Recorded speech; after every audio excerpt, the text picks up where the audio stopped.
sejahtera untuk kita semua.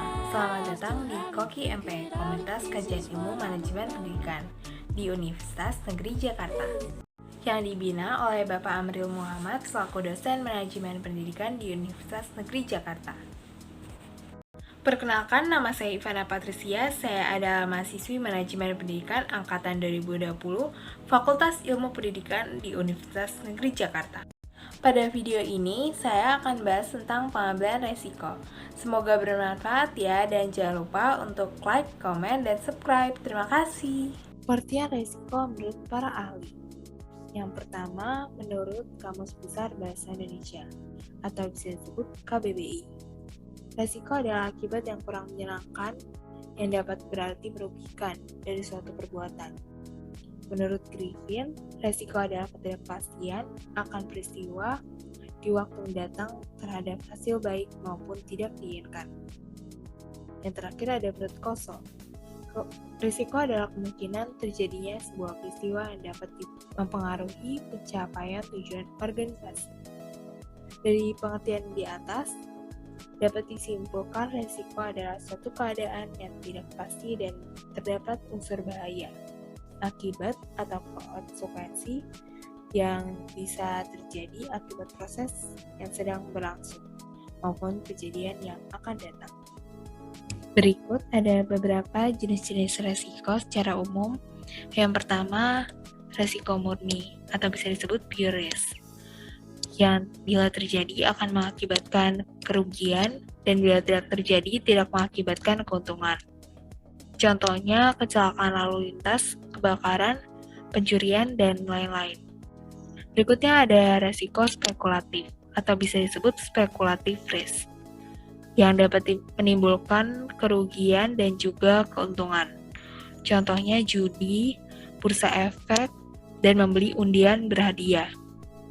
Berikutnya ada resiko khusus atau bisa disebut juga resiko partikular, yang bersumber dari individu dan berdampak secara lokal. Contohnya kecelakaan kendaraan. Berikutnya ada resiko fundamental, yang bersumber dari alam atau lingkungan dan berdampak besar. Contohnya tsunami, gempa bumi, banjir bandang, dan angin topan. Berikutnya ada pemasaran. Resiko yang bersumber dari proses pemasaran. Contohnya permintaan, persaingan, kepuasan pelanggan, tren, dan lain-lain.